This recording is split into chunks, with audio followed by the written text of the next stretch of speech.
Hey everybody, welcome to the DBS Films podcast. My name is Kellen, and with me as always is my brother Brendan, and together we make movies with DBS Films. Today we're going to talk about The Haunting of the Morgan Estate, which was our 7th film, and honestly it marked a pretty big step up when it comes to our productions. Before we get into it though, I do want to go ahead and mention that right now we currently have our newest film, The Girl in Cabin 13, available on Tubi for free. So this is the first time us being on the Tubi platform, and we're doing pretty good. We actually were the #1 most popular for a little bit, and we also were #1 in the horror spot. So absolute huge thanks to everyone that's been watching the movie, streaming the movie, interacting with us. Again, we have a really awesome community in our Discord channel. Be sure to go ahead and check that out. We got links in our bio if you're interested in just more access, more behind the scenes, you just want to have a chat with us in general. So it's a really cool place, and thank you guys for all the support you give us, because I think that's one of the reasons why we're seeing so much success right now on Tubi. So the Morgan Estate, this one, along with The Devil in the Room, in my opinion, really marked a almost like another step up in the DBS film saga. It was us going back to the cinematic, and we also had a lot more experience and just feedback in general. But I really do see this as being a clear jumping point if you have to kind of point to the different steps on the ladder. What do you think about that, Brendan? Yeah, I would agree with that. Coming off the 2 found footage movies, I felt good with the production. I felt good with my team. And heading into the Morgan Estate, I decided, you know what, let's try and scale up a little bit. Let's add more time to the production. Let's add more money to the production. Let's try and just, step up our game as far as, giving this production more resources to really try and see what we can do. So it all seemed great on paper, but what you're going to find out as we go through this podcast, this one, it was a crazy wild ride of a movie. It's still one of my favorites. It's probably my second favorite movie from the Hateful Eight, but the production side of it and getting through it and the editing side were anything but easy. Yeah, and it really shows you that you got to make a lot of movies. You just really have to get a lot of movies underneath your belt, because a lot of things can be just devastating to a film production. Just an absolute landmine. You step on it, there you go. You no longer have a movie. Or maybe you scrap together a short that used to be a movie, or something smaller, or maybe you're just not happy with the final product. And that comes about a ton. Just it's always lurking behind your shoulder when you're on a movie production. So just, even though we had going on to our 7th movie, and we're like, yep, we understand this, we get this concept, we know what we're doing, we've done this before, all we got to do is add a little bit more production to us and it'll be super easy. That is never the case. And I think it's also something now we're really, even though we know what we're doing, we're even saying going into our next film with the Shapeshifter, we're still like, oh man, this one's going to be a wild one, be prepared for it. So I think it's really important, because both The Morgan Estate and The Devil in the Room, we filmed both of these movies in 2018. So these were the 4th and 5th movie in a single year of filming. Is the important part with that, because we actually didn't get these movies released until 2020. So we basically spent a year and a half in post-production with both of these movies for multiple reasons. And, there's also not being the full-time venture of ours. It's something where we're not specifically focused when we have the time. So other things come up, obviously. But this is one that really ended up going through the long production or post-production cycle. And we'll really discuss that in detail. This is going to be a 2-part episode. So this will be the first part of it, where we just kind of talk about the screenwriting and the production of it. But it's my 3rd favorite of it's my 2nd favorite actually of the Hateful Eight, with The Devil in the Room being my favorite. And I really love the outline. I love the mold of them. And this is a movie where, I mentioned last time with the Suicide House, I give it a 1.5 out of 10 for just how I like it as a movie. I give it a 10 out of 10 for how easy it is. And together it's basically an 8 out of 10. The Devil in the Room, or not The Devil in the, but the Morgan Estate, is one of those movies with The Devil in the Room that I give it a high rating that I like personally, but because of what went in behind the scenes of actually getting it done, I would probably give those movies 3 out of 10s, 4 out of 10s, just because it really was just a struggle in post-production. So do you want to just kind of dive in on what that can look like sometimes and just what that experience was before we hop into like the story and everything? Well, it was a learning lesson for me because, like I said, I wanted to scale it up. I wanted to give it more resources. And I think this is a big indie pitfall. Everyone's like, look, all I need is more money. More money will solve all my problems. It'll, get me a better story. It'll get me better actors. It'll get me better cinematography. The movie will be better with money. And I found that's not the case.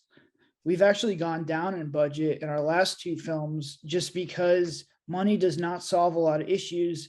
And sometimes it adds more issues to the project. For example, in this one, we used two cameras, and that caused a ton of problems in post-production.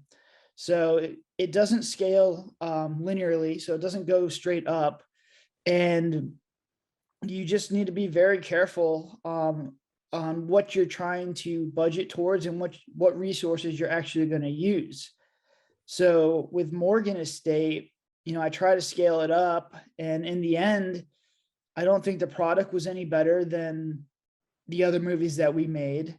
And I think in the end, it just caused more issues. This one took forever in post production. When we were shooting it, there was numerous problems. So I think I just want to make that clear that if you're an indie filmmaker, sometimes adding more money to your budget, doesn't necessarily help you. And in this case, it was actually a hindrance. Exactly. And it all comes down to scale and scope and understanding what you can actually pull off. Because I think where we're at now is it's not so much we're looking to, obviously we're going to keep the budget as low as possible. But at this point in time, we're really just looking for what's the budget that fits this story. What's the story, what's the execution behind it in production of it, and what's that going to go ahead and relate to, where you can have a much grander story, a much larger story, which I would say, the Morgan Estate and The Devil in the Room were definitely bigger ideas than the past two movies we've done with The Girl in Cabin 13 and the Murder House. I would say the Murder House is a little bit on the same level, but we were very smart about it because we just put me in a U-Haul van. So it was very strategic with how we managed the budget and the scope of it. And a lot of indie producers out there or filmmakers, I do see one of the biggest things is like, man, I just need my 200K budget, my 500K budget, my $1 million budget, my whatever budget for it. And what I like about our approach the most is, we're really focused on figuring out what can we get the best at without having a budget that scales, and then what is actually effective in putting your money behind for a budget. And coming this way, it's going to make you more creative. It's going to make you more flexible. It's going to make you a better filmmaker in general if you're able to just work budget backwards and just really try and make the most affordable thing that you can do. Because a lot of the times I think something that's worth in indie filmmaking, especially your first few movies, what's worth way more than any returns you're probably going to see is the experience you get from it. Do you think that's something that, really plays as a factor in focusing more on finishing something versus getting a bigger budget for something? Yeah, I think, and I see it all the time with indie films. I think if you're a first time filmmaker, under $10,000, you can make a movie and you can finish it and you can upload it and you can get feedback and you can recoup some of that money. I see a lot of indie filmmakers going in the $50,000 to $100,000 range. And I think that's like the death zone. Essentially, it's going to be very hard to get that money back. You're going to make a lot of mistakes. So I would much rather work with a smaller budget. And then if you totally mess it up and it's completely like a broken movie, your wallet's not going to get hurt that much. You're not going to be in debt. And then if you do complete it, like I said, a lot of, adding to the budget, 10Xing your budget, going from 5K to 50K to 10K to 100K is not going to fix story issues. Is not going to fix character issues. It's not going to fix like logistics on set. I'm about to make my 11th movie now. and I'm still learning. There's still a lot of stuff I'm learning. So if you were to come with me with $1 million, budget or a higher budget, obviously I take a shot at it. But as an indie filmmaker, if we try to make like Gone or the first two or three with that budget, I would just mess that movie up. It would have been a horrible movie. So I think, getting the reps, understanding the process, and being able to upload a finished product is what you should be going for. And you just view the $10,000 or the $5,000 or whatever your budget is as a learning experience. This is your tuition that you're paying to essentially learn how to work with actors, learn how to run a production, and then fix your stories. And now looking back on it, we have two Suicide House movies that are minimal viable products now that I could pitch to larger studios. And that would be one where I could go back and raise capital for it and give it the resources it deserves. The same with Whitlow Estate. If someone was like, or not Whitlow Estate, The Haunting of the Whitlow House. If someone was like, hey, we like what you did here, I can go back and show them, instead of a script, a finished product. And I can say, look, this is the issues that we had. This is the feedback that we got. It just needs more money. So the second time going through that movie, I have a better shot of success because I've done it before. Would I like to have 2 or 3 shots of success? Yes. And I think a lot of indie filmmakers don't want to go back and revisit the same movie, but I think that's a mistake. I think you should constantly be trying to recreate your movies and make them better. If you look at Suicide House to the one that we just finished, when we finally upload it, they look like 2 completely different movies. You would not even know that they're the same concept because we got so much better. We had exponential growth. And I think that most indie filmmakers should just spend time honing their craft and building minimal viable products that are easier to pitch to studios or distribution companies or producers before taking a giant shot, their one-time shot at $100,000 feature film, especially if you have to raise that money on Indiegogo or Kickstarter or through, like, God forbid, family and friends to try and get, your passion project off the ground.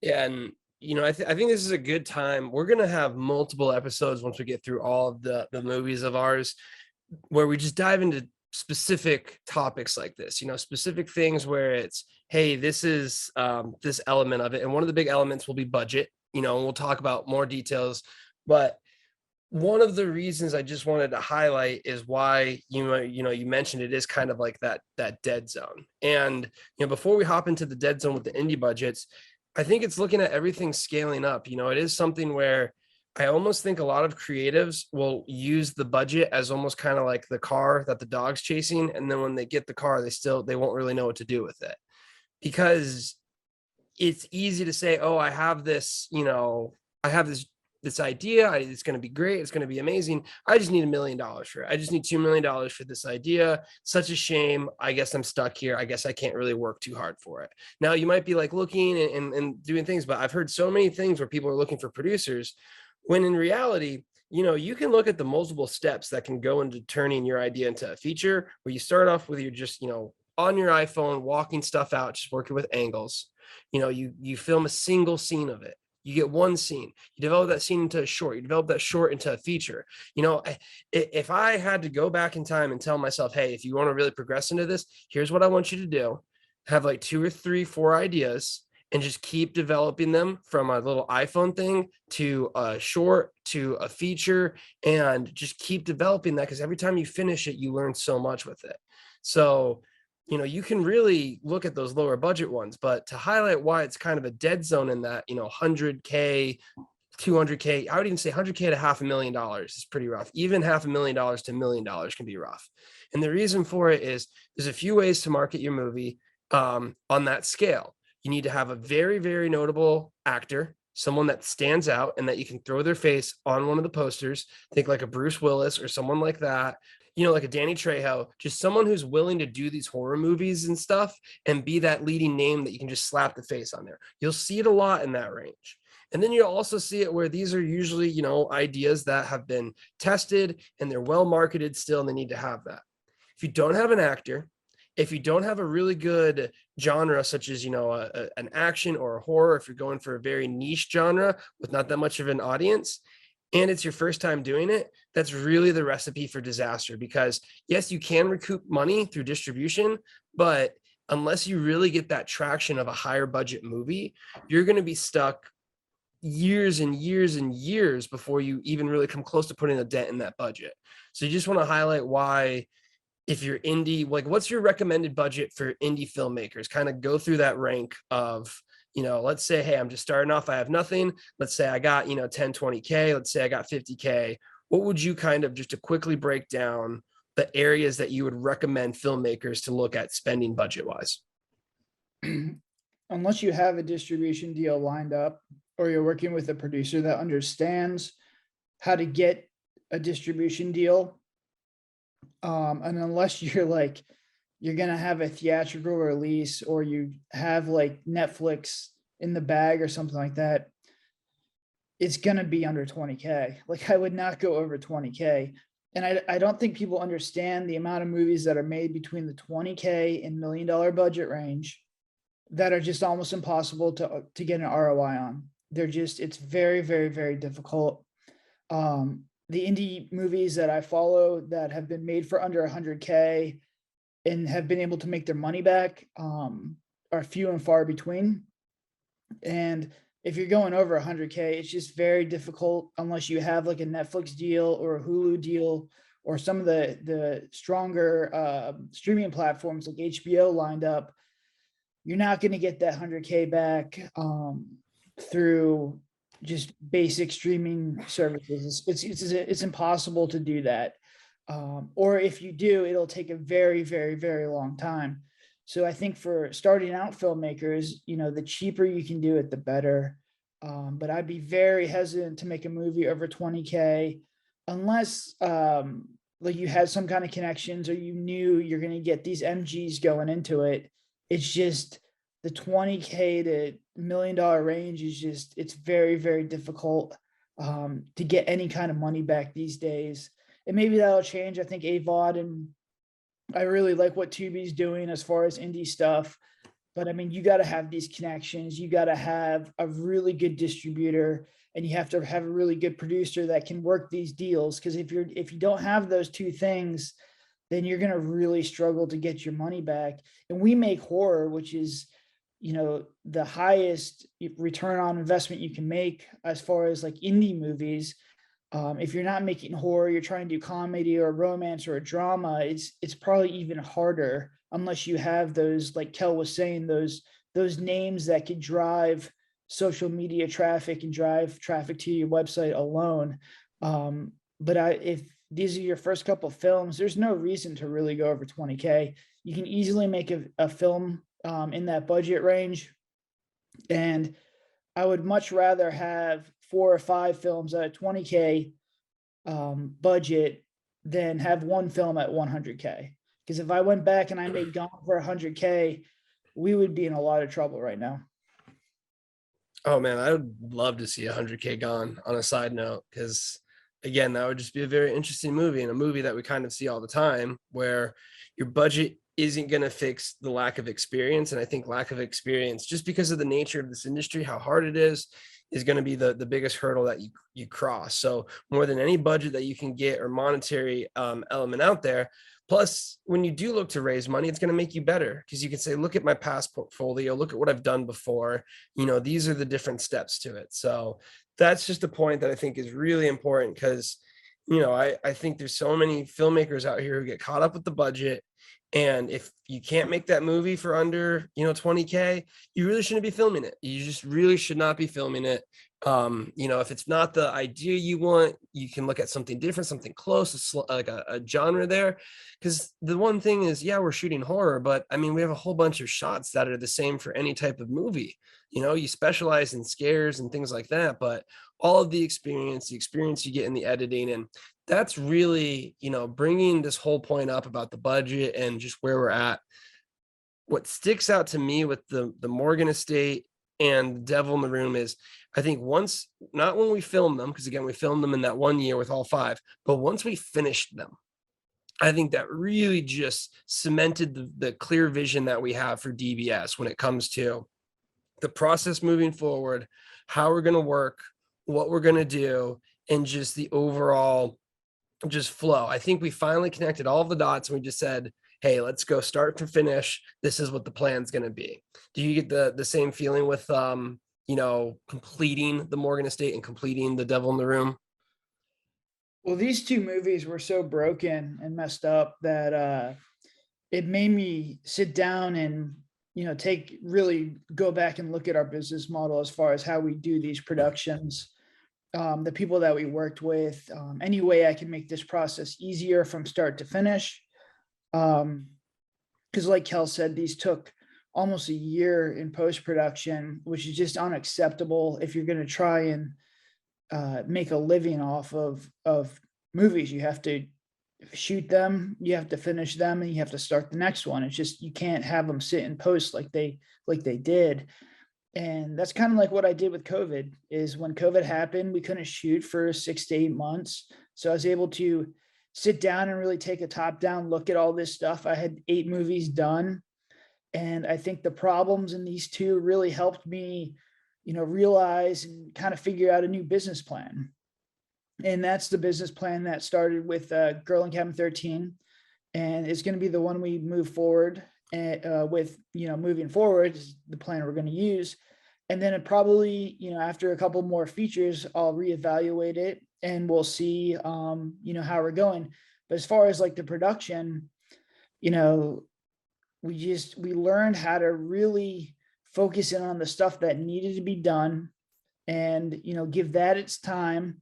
And then any kind of fat or extra stuff that we were doing in set, which is like a lot of stuff. There's a lot of stuff we were doing that just made no sense or didn't add anything to the movie.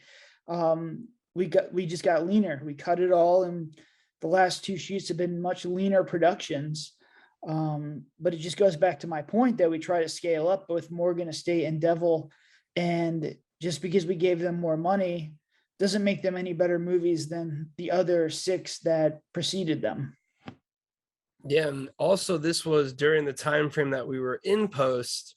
This is when Amazon made their switch in how much you got paid. So literally we saw the amount that we were making from the movies plummet with our budget going up, and we weren't getting the needed results to move forward. So you have all of these things kind of hitting at once, really. Like that 2019 and the 2020 is just tough. Like we didn't film anything because we were so bogged down with everything, and you're just kind of in post looking at the same movies. I mean, I'll take that back. We did film a lot because we were actually doing pickups that we needed to finish the movies. But having something stuck in post, I think, is probably post is where your movie goes to die, if you really want to just leave it out there. Because had we not done the prior movies, like if we had Morgan Estate as our first movie, I don't think that movie would ever have been finished. I think we probably would have just said, okay, this is not a movie whatsoever. I think the way we were able to scrap together both of these next 2 movies was because we were able to take all of the experience we got from Whitlow, from Unseen, from the Into the Forest, and that allowed us to actually know what we were doing with editing and filming, and we were able to say, okay, here's what we need to do, here's what we can do. If we hadn't had that experience, we were first time, no way, would have been done. So this was really a monumental challenge, but with that, a monumental learning experience. And I think, one of the biggest things is our crew did a fantastic job. Like everyone did an amazing job on set. It was really, really good. It was just, you have an indie film and you end up biting off too much than you can chew. And it's a film production. Things are going to go one way, go the other. You're not going to get things that you have. And I think one of the other ones is I really wasn't there on set for this one. So we didn't even have a live edit for it.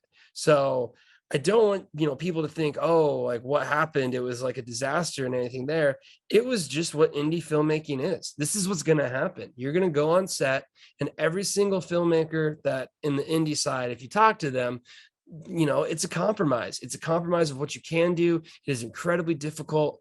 And this is something that you need to be prepared for. Would you say that, that's your opinion too, of kind of how things went? Like, it wasn't really like we could pinpoint 1 or 2 things. It's just hard making a movie. Well, I mean, the biggest issue, we had a problem with an allergic reaction with one of the actors. And that cost us pretty much half of a day. And we'll go into that when we get to it. And then just on a technical level, even though we had two cameras, the amount of footage that we got that was actually usable footage was very low for this movie. So it was, and that's like a problem when you're using two cameras, is that, you know, eye lines will be off. You're forced to either cut in tighter because you don't want to get the other camera in the background.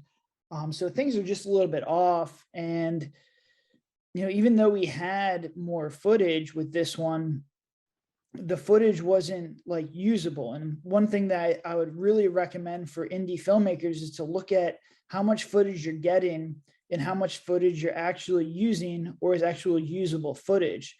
So for this one, we had about 4 terabytes of footage, you know, finished footage. But I would say like maybe only 40 or 50% of that was actually usable. So even though we had 2 cameras, we had 4 terabytes. Going into editing, which is very, very difficult because we were not using the shots that we wanted. There were audio issues with it. The footage had issues. It was difficult to you know, edit this thing. Where now, if you look at what we had in the murder house, we had 1 camera, same amount of time, same amount of days. We have almost 7.5 terabytes of footage. And I probably say, and Kelly could talk about this, is probably 90% usable footage that I can cut through. It makes everything so much easier. And it wasn't the fault of the 2 DPs. They did a great job. It was a very difficult set. We had a lot of technical shots. It was pretty much my fault just because I just didn't understand proper coverage and how to, you know, get the actors to go through the movie and get all the shots and editing that we needed. Because at this point I was starting to edit, but I didn't have an editor's mind. I didn't know if it was going to cut together. So we got a lot of useless footage that would have never been able to be used. And that was one of the problems. And it's completely my fault. But it just comes back to, you know, if you would have gave me $1 million for this, I would have made the same mistakes. But you know, looking forward or moving forward, it allowed me to really look at how we're shooting, the coverage that we're getting, to make sure that if I'm saying record, or if I'm pressing the record button, or if I'm saying action, there's a good chance that this shot's going to end up in the movie. I don't take any more shots that like maybe it might work or maybe it won't. If I'm going to, you know, hit record, and we're filming on, you know, digital, which is free essentially, but I'm going to make sure that if we're taking the shot, we're taking the time, we're going to make sure this shot ends up in the movie. Yeah, and I think one thing that you don't understand until you're in the editing going through all of it is you can have multiple takes, and you can have a good and you can have a bad take, but there's a huge difference when you just don't have a working scene that flows.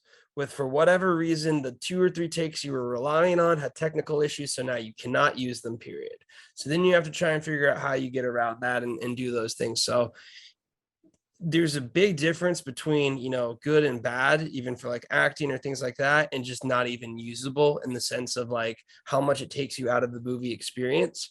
And a lot of this movie was really kind of jumping through those gaps. You know, I think anytime you're on set, you're always going to use every single second of it, and you're always probably going to be a little bit behind until, you know, we get to a place where we're booking multiple extra days.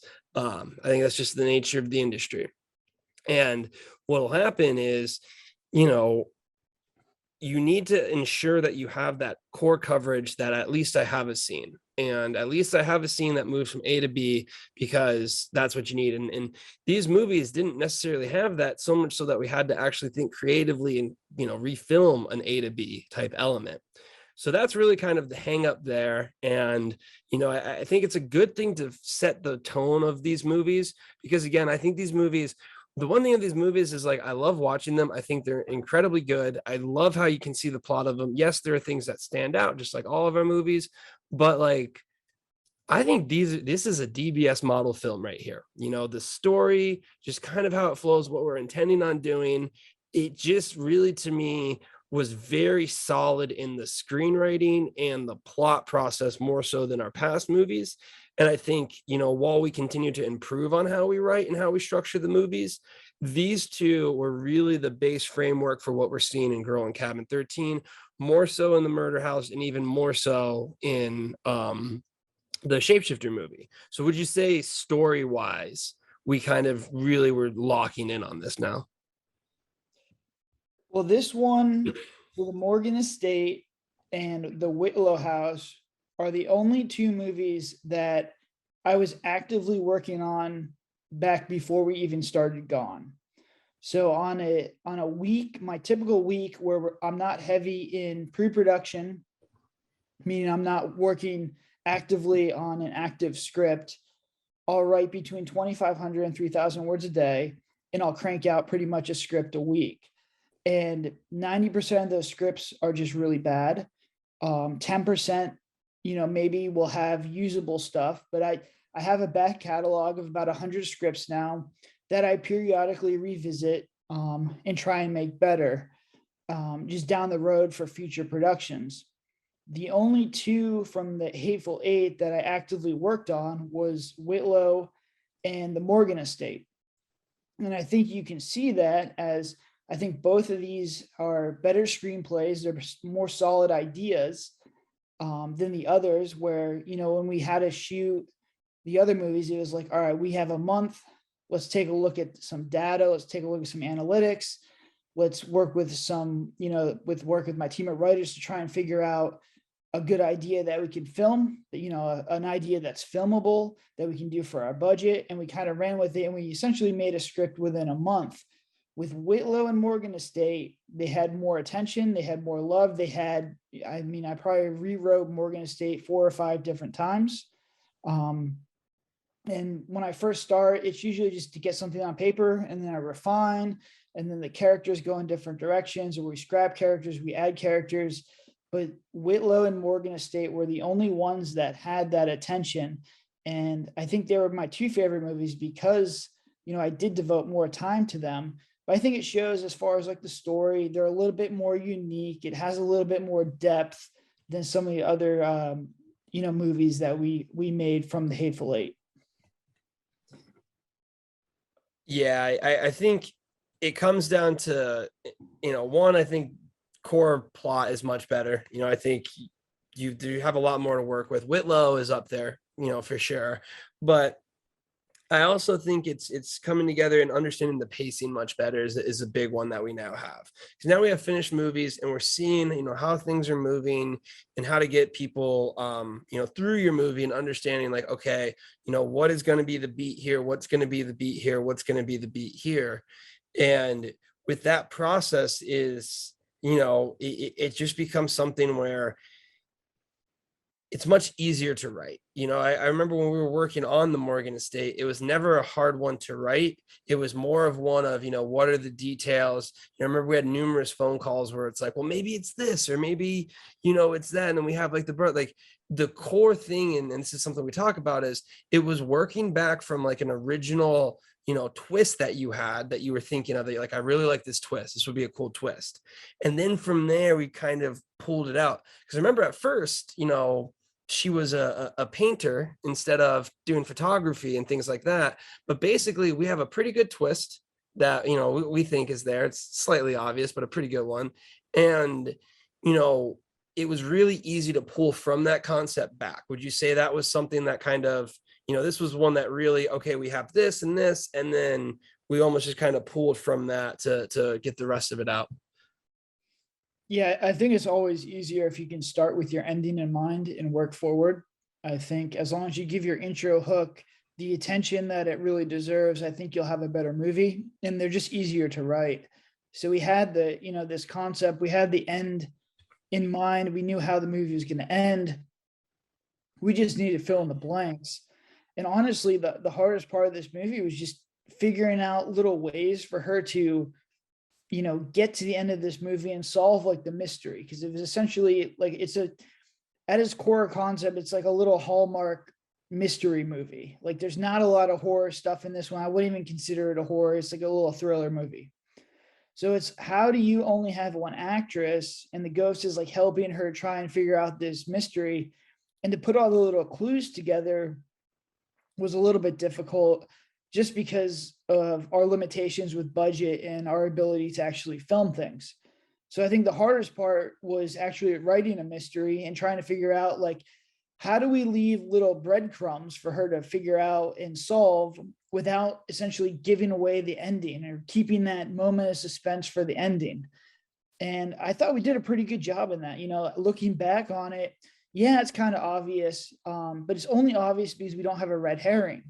And the red herring, which was Jake in the movie, never really, he wasn't very red. He just wasn't, he wasn't, that intimidating or that much of a threat.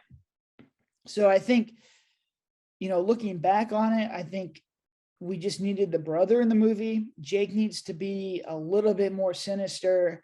And I think we change up a little bit of the ways, the breadcrumbs that we give Meg throughout the movie.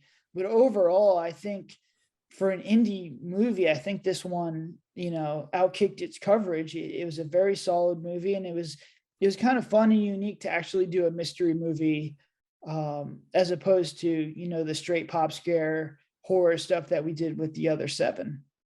Yeah, it really is something where if you have those core endings and you kind of have to fill in the details, while it can be tough, it's much easier because we have a lot of ideas where it's like, this would be a really cool intro. And it's like, all right, well, what do you do from there? And it's way tougher to kind of get through those milestones.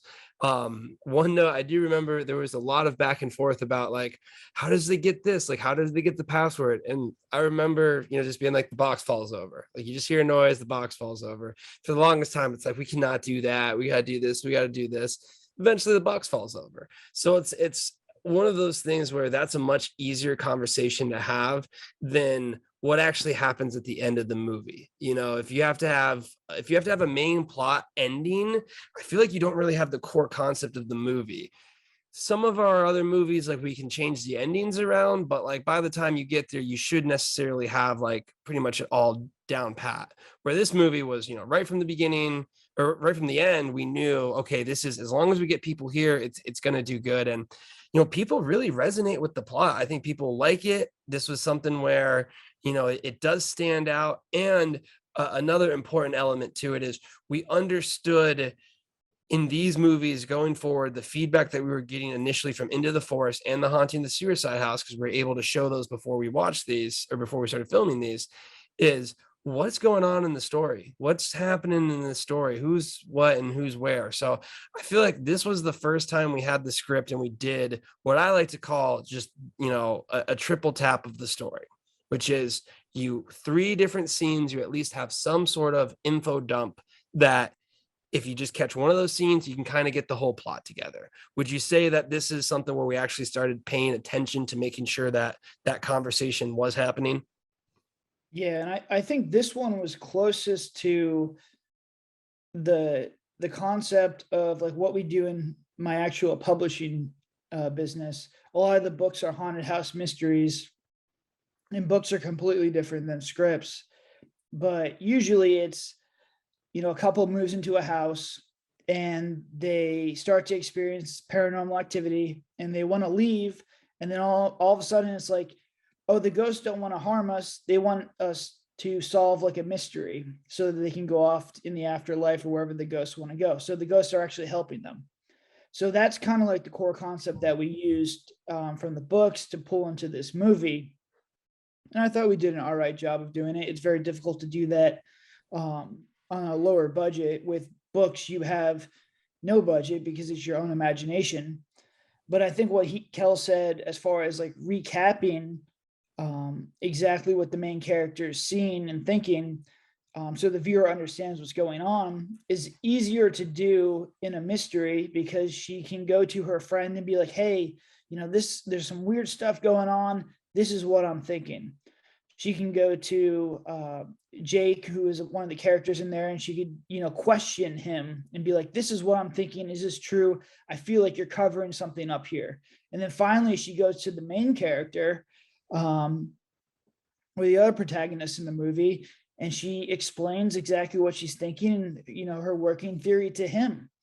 So it's easier in a mystery to essentially have the viewer stay along with the main character because they can explain it in a way that's not just dumping information on the viewer. But I think trying to pick your battles in a horror movie and making sure people understand the plot is the main takeaway from the Morgan estate. We figured out how to do it, and we're using that template moving forward to just make sure that our audience stays engaged and fully understands what's going on in our movies, whether they're a mystery, whether they're thriller, or whether they're like slasher or horror. There wasn't a time in Girl in Cabin 13 where people didn't know what was going on because we had information dumps. They knew what was going on. I think the only problem with that movie was they didn't know what the motivation of the masked men was, which is a fair point. It's a criticism that we're going to address in the Girl in Cabin 14. But I think it's crucial for indie films to make sure that the protagonist knows what's going on. They explain it to the viewer, and the viewer understands, what's going to happen next, and where exactly they are in the story. Yeah, and I think this was the first time that we really acknowledged one of the big pitfalls of writing, and I'm definitely going to highlight it when we go more into our screenwriting episode. The story will never be more clear than the person who wrote it. Like, you have to understand that even someone just reading your script is not going to have the same vividly clear picture of this story in your head that you do. And it's only going to get diluted every single time you go further down the chain. And, I think a lot of people, because if I look at our first few movies, in the pre-writing process, I would have been like, what are you talking about? It's really obvious. We have this line right here, and this line right here, and this line right here. But now we have paragraphs. And we have paragraphs. And again, the whole part now is, how do you make it interactive and whatnot? What's the reason for them talking? But like, for instance, in the Devil in the Room, we have two other characters who are basically giving advice on what her current issues are. One is saying that it's, just all in her head. One's saying it's a paranormal phenomenon. Both of them are setting two different sides of the stakes. One saying, if you don't do this, this is what's going to happen. If you don't do this, this is what's going to happen. And that's how you can clarify the plot points. And I would just highly recommend any indie filmmaker out there, when you're going through the screenwriting process, try and have at least 3 times where you explain the plot very clearly, especially right before the climax. If you can just set yourself up with a quick recap in the climax, because again, you need to understand that your audience is watching your movie in the background, most likely. Very rarely, unless you go to a movie theater, am I going to have someone's full attention. I would love to just ask a question to, the general public, but when was the last time that you legitimately just sat down and, watched a movie? So if you don't have those scenes that can reiterate what the plot points are, then a lot of times people are going to be like, what happened? So that's just one thing that comes from the experience that we've had, is now we know that, okay, you got to put these areas in there. Overall, though, I think, we knew from the beginning this was a good script. This was a good one that was within our range to do. Yes, we were going to go a little bit bigger when it comes to the budget, but we were feeling ready. We were feeling ramped up for it because, again, this is our 7th movie. We've overcome a lot of different hurdles. What was your overall mindset, going into the production elements of this? I mean, I felt good. I always feel good going into production, just because I don't, I'm more seasoned now. So the last 2, I've been much more nervous and, anxious going into production. This one, we were fresh off the found footage stuff. We had good feedback from the found footage movies. Like I said, I felt like if I gave everyone extra time, we had extra days to shoot. We had 2 cameras, which theoretically should cut the shoot in half, because you don't need to, if you're working with actor A and, with one camera, you're working with actor A and B, you have to take 3 takes of actor A, then you got to switch over to 3 takes of actor B. With 2 cameras, theoretically, you can get A and B at the same time. So you're cutting your production in half. So I felt good with everything going on there. We had a really nice lake location, a beautiful house that we were able to acquire. So I felt really good. I felt comfortable. The team that we were using this would have been their 4th or 5th movie with us. I felt like I had more experience, and working with the actors, we actually flew in actors. These were the highest rated actors, or at least they had the most prestige um, of the actors that we used before. So we were trying to scale up the actors that were in the movie, and my conversations with them were extremely professional. They understood exactly what we were trying to do. They were, they had a good understanding of the script, and they provided good feedback. And going back to the point of making sure that your audience understands the movie, one thing that I could recommend to other directors is have your actors read the movie and then really dive into them, or have go on like one-on-ones with either a Zoom call or in-person meeting to get their feedback. Because usually when you're writing a script for 2 months or 6 weeks, you're so far in the forest that you can't see the tree line or above the trees. So having the actors who are trying to imagine themselves as the character, they can give really valuable feedback as far as motivation for the character, plot holes that they may see, or just story issues or pacing issues in the script. And the actor's feedback is probably the most valuable, because they could really put themselves in the mindset of the characters, and they could be like, hey, Brendan, like this character, my character would never say this, or the motivation seems off here, or they should be more frantic or less frantic, or I don't think they would say this line. They have that feedback. Now, your job as a director is to just really have these candid conversations with them and really question them, let them talk. Don't, talk about your script at all. Let them talk and really kind of give their feedback and their opinion. Just let them come, let it all out, make sure you make it clear to them that, it's valuable feedback. It's not going to hurt your feelings. And the actors will give you the most valuable feedback for your feature film that you can get, more so than writing partners or family and friends or really anyone else in the industry. Yeah, I think that's something that also happens a lot. And I think that's one of the good things that we have, being able to bounce the script off of each other, is it at least helps, to get a different perspective. I think if you go about a screenwriting process just by yourself, you really run the risk of just kind of getting in your own head at every single toss and turn. Usually what'll happen is we have a few key elements or key scenes that we kind of, I think it should be this, no, it should be that. And we have kind of hashing it out there, but it's almost usually like, I feel like we always meet in the middle or slightly one way or the other. You know what I mean? And I think if you don't have that counterweight or that balance point in the writing process, you're just going to get pulled one way or the other. And if you have support of the actors after they read it, then they're going to be even more enthusiastic about the roles. They're going to understand the mentality. And, again, taking feedback, and this is another podcast episode in itself, but being able to take feedback and utilizing it is a very important thing to do. It has numerous benefits, not just improving your experience, but the way you accept feedback on set can really make someone feel way more invested in your project, give a better effort, or make someone feel dejected about the process, and that, I'm just doing this. This guy doesn't know what he's doing or doesn't know what he's talking about. So you really do want to have as many people kind of on your side giving you feedback you can use as possible. Now we're getting things in gear for production, and I think one of the issues that actually came up is we almost went from a much easier set with found footage to the much harder reality of cinematic.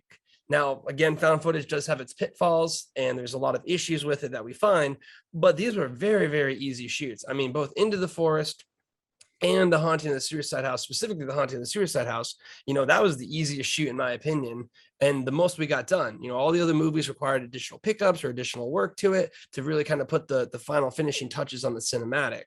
So would you say this was something that, almost set us up for the experience that was the production? Yeah, I would totally agree. I think coming off the two found footage movies,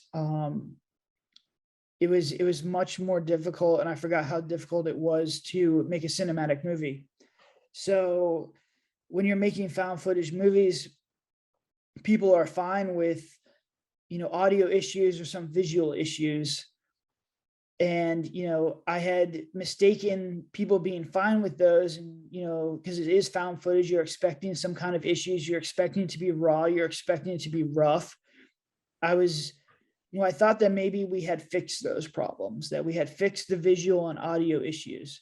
I hadn't really fully realized that people who watch found footage are just a little bit more forgiving than people who watch cinematic movies.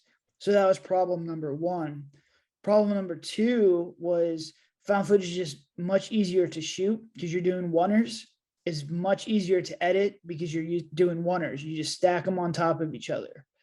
So I think, not being able to understand those two concepts, I was really set up for failure for the next two, because I had thought that, number one, we had fixed those problems. Number two, I thought that we had fixed the production problems and were able to run at a faster pace.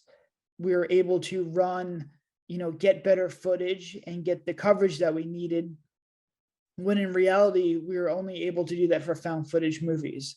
So when we came into cinematic, it was a rude awakening to be like, oh, the problems that I thought I had fixed audio wise, visual wise, and production wise were just hidden. They were still there. And, when I increased the budget and I increased the crew and I increased everything on these projects because I thought I had addressed these issues, when you add more money to it, it's almost like adding more fuel to the fire.